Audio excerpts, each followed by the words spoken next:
The ocean is black as ink, endless and indifferent. Out of that black, shapes move beneath the surface. Torpedoes ready, steel hulls breathing cold and lethal. Above, harsh stars glint on wave peaks as a convoy presses east, tugs of life and hope bound together by painted names. The engines steady. Men wrapped in oilskins stare at a horizon that means the difference between dinner and death. A lookout calls. Contact, bearing 260. The radio crackles, orders are shouted, and in the watery night a merchant ship tilts, then breaks, flames guttering like fallen constellations. Somewhere far to the east, in rooms lit by oil lamps and intelligence reports, men in gray uniforms pass paper from hand to hand. Their hands shake, not from the cold, but from a new, terrible knowledge. This is not D-Day. This is not Stalingrad. This is a quieter sort of certainty. A day when the pattern of war became clear, when the information that had long been scattered into whispers and cipher traffic coalesced into one sentence, spoken in secret meeting rooms, in the back rooms of embassies, in the reports of spies across neutral Europe. The war may now be lost. March 17, 1943. A date without parades or headlines, but a date that marks a turning point invisible on maps, decisive in the rooms where men gauged outcomes by telegrams, by ship manifests, by destroyed U-boats. This is the day German spies, those who lived by silence and shadows, began to understand the end. History remembers the loud days, invasions, capitulations, towering speeches. But history is also made by quieter inflection points. The slow bleed of advantage, the whispered reports that topple confidence. To the men in uniforms and the codebreakers at Bletchley, to the sailors who counted silhouettes on radar screens, March 17, 1943, was such a day. Why this date? Why accord it gravitas? Because it represents the moment information and technology, industry and endurance, joined hands and denied Germany its strategy. Hitler's Europe required one thing above all: to starve Britain into surrender. Without control of the sea lanes, that strategy died a slow, bureaucratic death. And the first people to read the writing on the wall were not generals shouting orders in Berlin. They were spies, analysts, and cryptographers who tracked, counted, and reported. This documentary follows those men and women, the watchful in Lisbon cafes and Gibraltar bars, the sailors who fought in icy seas, the codebreakers with coffee-stained notebooks, and the U-boat crews who sensed a changing pattern through the thud of depth charges. Their disparate observations fused into a single devastating picture. Britain stands on a knife edge. An island nation, its survival hinged on imported food, fuel, and materiel arriving across a hostile ocean. For Hitler, cutting those veins meant forcing Britain into submission, clearing the way for whatever continental vision he held next. The weapon of choice was the U-boat, stealthy, cheap, and terrifyingly effective. Admiral Karl Donitz, a man of stern efficiency, believed in wolf-pack tactics, groups of submarines patrolling the Atlantic, searching like wolves for slow, fat convoys. By 1941–42, these tactics were devastating. Merchant ships sank in numbers that staggered even hardened planners. Churchill himself called the U-boat peril, the single thing that most frightened him through the war. Intelligence in wwii was not a single stream, but a braided river. There was signals intelligence, SIGINT, where machines and mathematicians listened for secrets. Human intelligence, HUMINT, where spies, diplomats, smugglers, and refugees carried rumors and facts across borders. And cryptanalysis, where the men at Bletchley Park worked day and night to pry secrets from German Enigma traffic. German intelligence services, Abwehr and other agencies, operated networks across Europe. Spies waited in Lisbon's cafes, barrooms in neutral Dublin, back alleys in Lisbon and Madrid, and diplomatic hotels in Bern. They sent coded reports home, described weather, ship arrivals, new factory constructions in America, and British morale.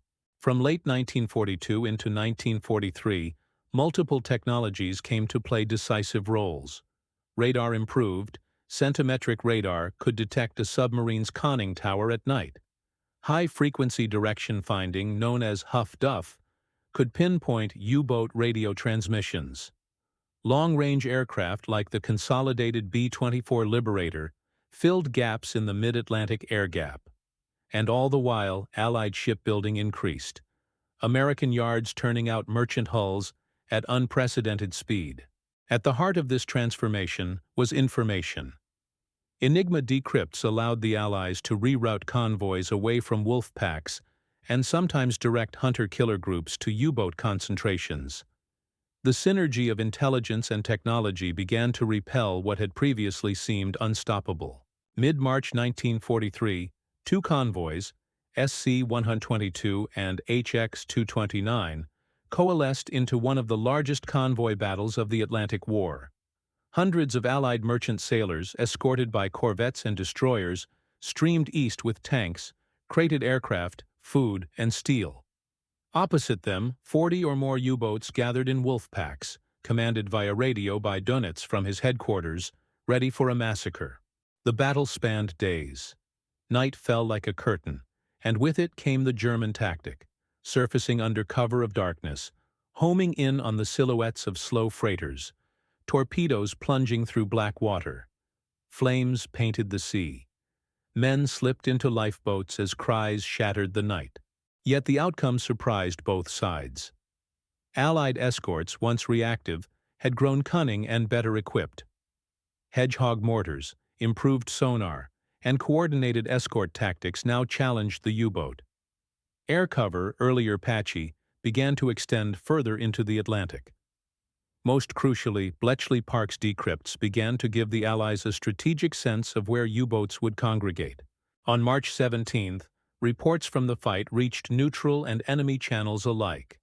German commanding officers transmitted confident reports, but their spies in Lisbon and Switzerland returned different pictures. British convoys had the resilience to withstand losses. Replacements arrived quickly, and escort groups were stronger and better coordinated than before. Imagine a U-boat crew. 60 men crammed into a metal tube the length of a football pitch, everything damp, every moment shared with the mechanical shriek of engines and the metallic scent of diesel and cordite. These were professional men, engineers, sailors, technicians, trained to be invisible killers. Yet by early 1943, morale frayed. New anti-submarine tactics cost U-boats their stealth. Surface attacks exposed them to air and radar. When a U-boat dove, depth charges shook the hull like fists. Men who once boasted they could slip past any convoy now found themselves hunted. Reports from returning U-boats that made port, through intercepted communications, and through human sources, fed German intelligence.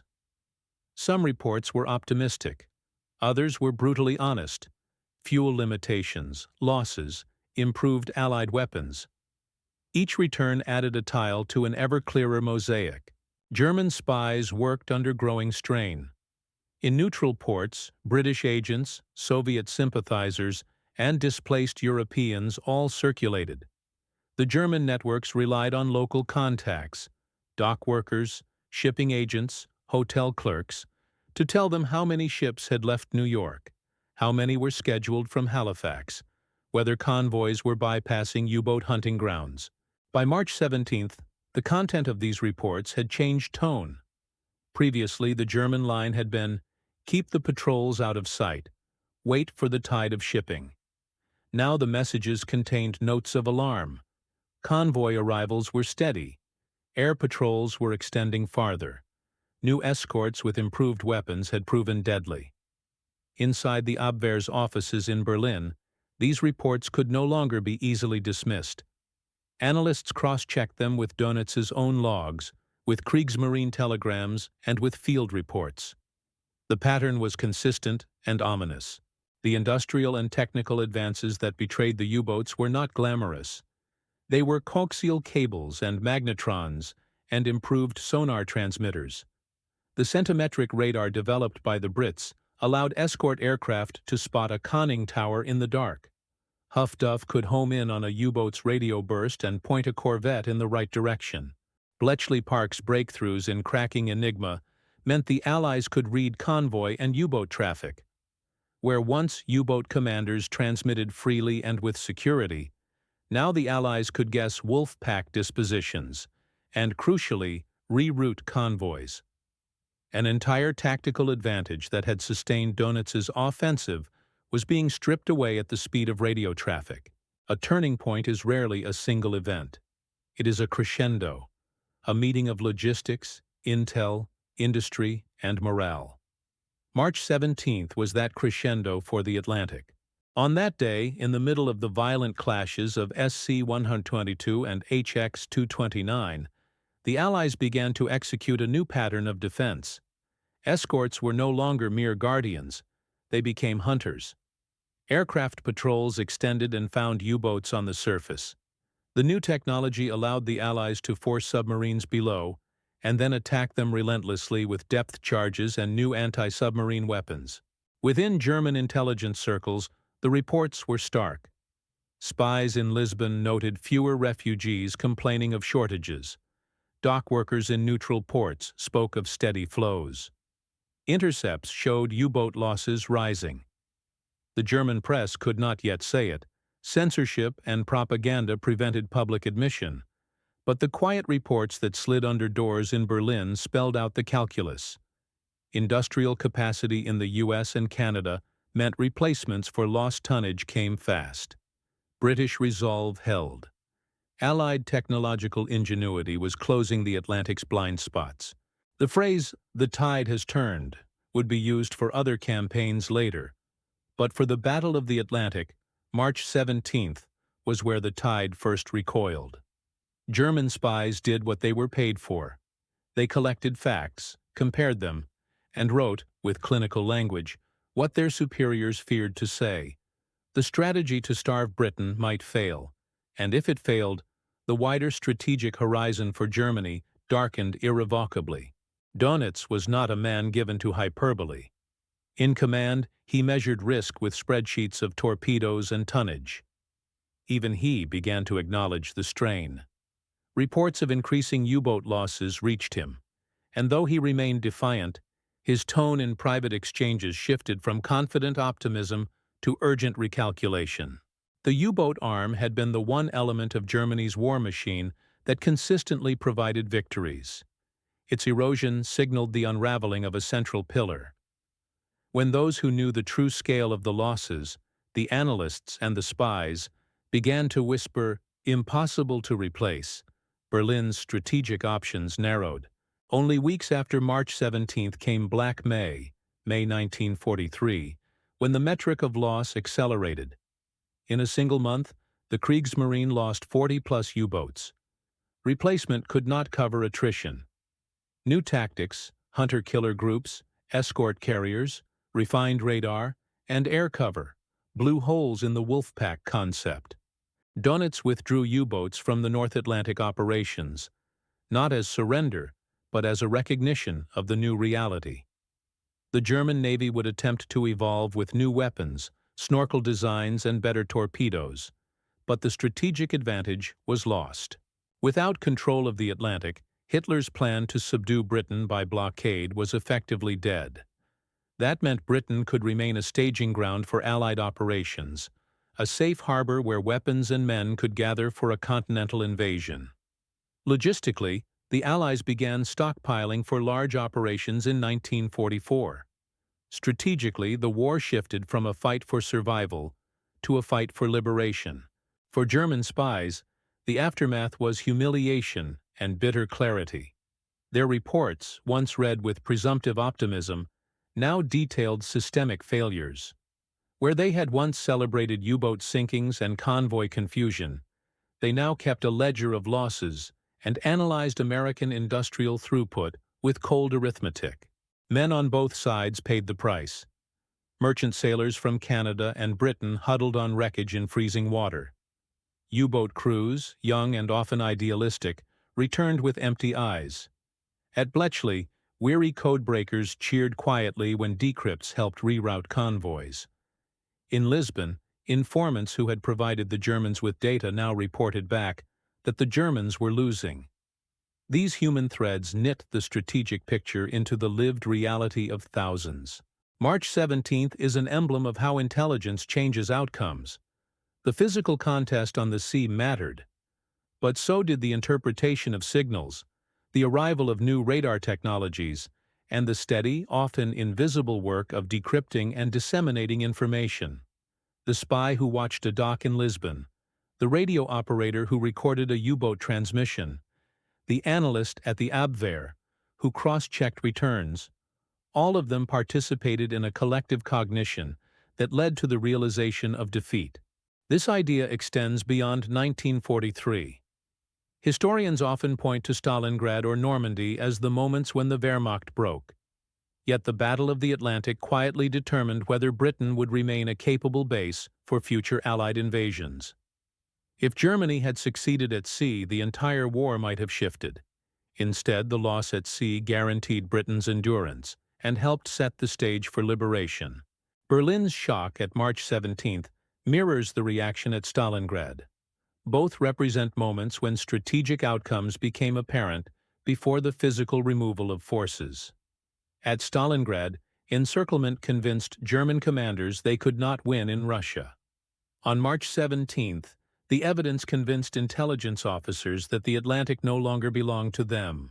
Both cases show that realization, the cognitive recognition of defeat, often precedes public collapse. For spies and intelligence officers, the reckoning is often private, lodged in secured reports that filter up bureaucratic ladders until the realization becomes policy. Spies are often portrayed as traitors or rogues. But many German intelligence officers were merely practitioners of an information trade. Their competence in March 1943 forced the Reich to face an inconvenient truth. That moral clarity, cold, unromantic, but crucial, was a necessary step toward ending the war. In a larger sense, the truth they reported helped bring the Axis plans to a practical end. March 17, 1943 is not the kind of date that fills monuments. It will not be taught in simple school timelines. Yet it matters because it marks a cerebral victory as much as a tactical one, a victory of information, technology, and industrial capacity over stealth, surprise, and brutality. The Battle of the Atlantic had been a survival struggle for Britain and a backbone strategy for Germany. When spies across neutral Europe, when sailors in the North Atlantic, when codebreakers at Bletchley Park all reported the same pattern, the contours of the war changed. From that day forward, the Allies had the upper hand at sea. The channels of supply flowed. The building blocks of liberation were shipped, and Germany's strategic avenues constricted dangerously. War is a tapestry of sudden acts and slow realizations. March 17th belongs to the latter, a quiet day whose consequences were ripples that became tides. For the men in gray, and for the silent witnesses in neutral ports, it was the day the map of possibility shifted. The day German spies, to their private horror, knew the war was lost. If this story moved you, if the quiet inevitability of March 17th gave you pause, please consider subscribing for more deeply researched cinematic history documentaries. We dig into the moments history almost forgot, the nights, the reports, the small human acts that change everything. Click subscribe and join us as we continue to bring those hidden turning points to light.